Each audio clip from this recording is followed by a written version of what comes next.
My name is Clayton Sitch, and I am from Friedenberg Township, and I am on the Friedenberg Town Board, and I have been reelected by 448 of the residents, which was a majority. And I'm here to talk about gravel pits, because our entire election was about gravel pits. Nothing else is on the minds of people there. And it has caused a great deal of problems within our township. And there's only one thing that will solve this, is when things are done properly, and they have yet to be done properly. The one pit I would like to talk about is the McKeever pit, which is a 66-acre site, which I was told that, or have been told, or I don't know if I've been told at all, that this has been inspected. Well, it's pretty hard to believe it's been inspected. I have been visiting that site, taking both videos and pictures of that site ever since my conversation with Mr. Johnson's predecessor, who pointed out to me that this is one of the worst ones in the township, and there is no paperwork on it except for 2008, which was in violation. I know it's pretty easy to say you've done something when you haven't, but you cannot hide anything like this under a hat. I know that you've twisted yourself in all kinds of directions to cover for one family. You have done everything you can. And now you've denied inspections, because without inspections, you don't have reclamation. And without inspections, you end up with abandonment. And then they will be abandoned at some point in time. This family will not be operating this pit. But at the same time, you gave them another pit to go into another gravel, go into another neighborhood, a real neighborhood at this time. When that was built, the first one, there was not a neighborhood. But now we're in a real neighborhood. You've made this a lawless land up there. And it's just awful. It's awful what you've done to our community. You pitted neighbor against neighbor. It's just the worst thing I've ever seen. And it's absolutely disgusting that this has happened. And it is not necessary that this should happen. This can be taken care of. It'll be interesting what you do with the 6464 when you decide where the school bus will turn around. With a family with 3 children living there, will the gravel pit go, will the school bus go in the Hall Road? Will it cross the Hall Road? Or will it turn around in the gravel pit itself? You have taken no thought process, and the more you've talked, the more you have caused difficulties within our town. Thank you. Melissa Bell.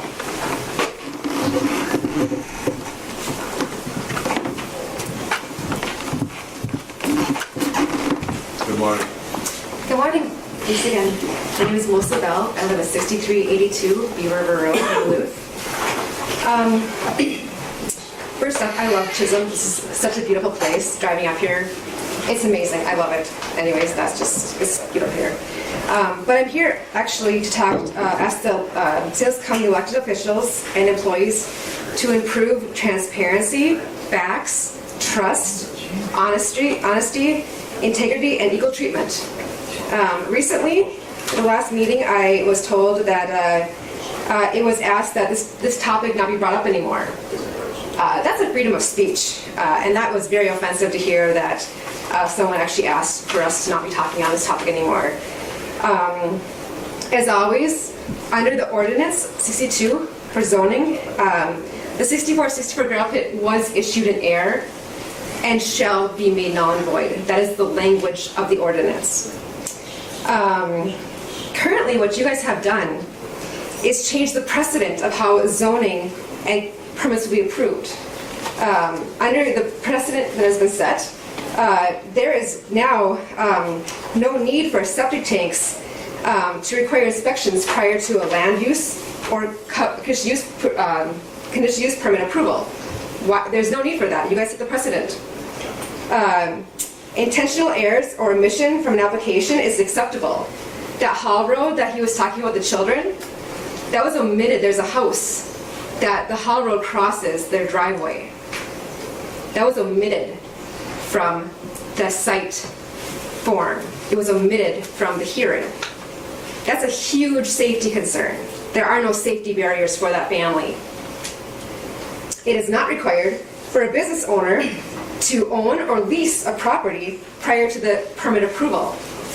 You've seen a verbal agreement apparently. So any business or individual who's having an issue getting a permit or with their permit being in compliance should be wondering why St. Louis County gives some businesses special privileges. I find this to be very troublesome. July 10th, over 140 days ago, I made 4 formal complaints regarding gravel pits in our township with details. On August 14th, I was promised that there would be 4 administrative determinations and my concerns would be investigated.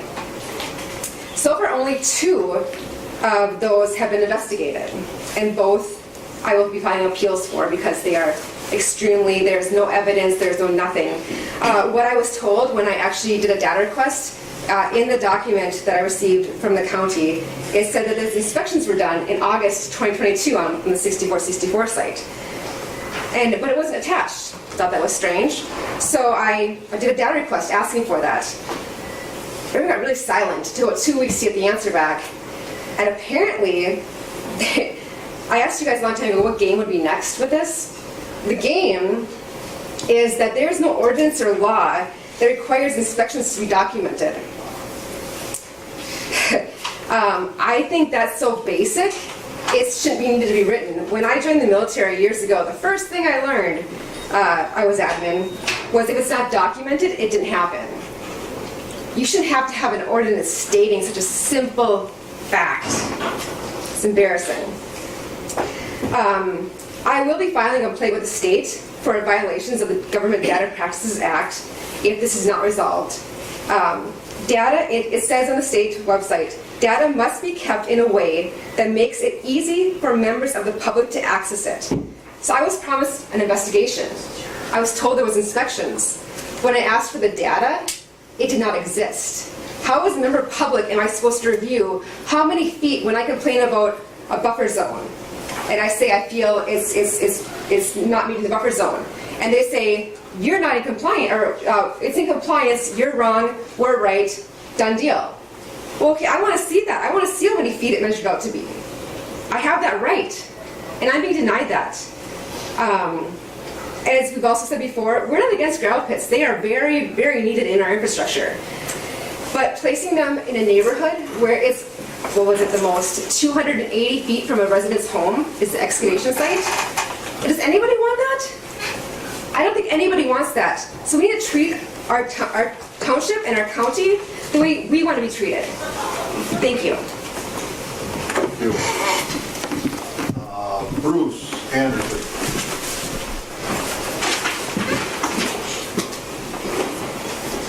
Good morning. Morning. This has been bothering me.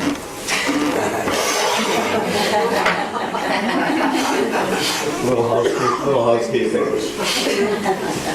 Bruce Anderson, 4929 Fish Lake Road.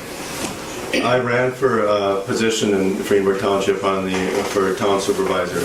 I didn't get in. But in covering and canvassing the entire township, I too say amen to what Clay Zip said. There's one issue.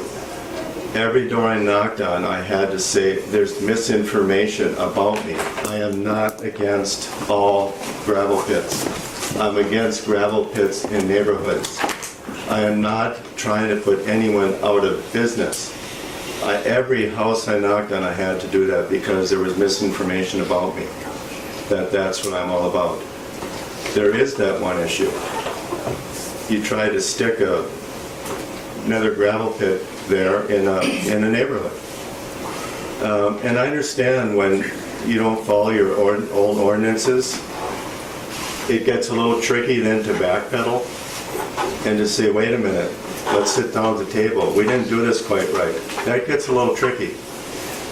It also gets tricky to move on ahead and bulldoze and gloss over. That also gets tricky. It's time to do good inspections. It's time to follow your own ordinance. Thank you, Bruce. Any other people I have on the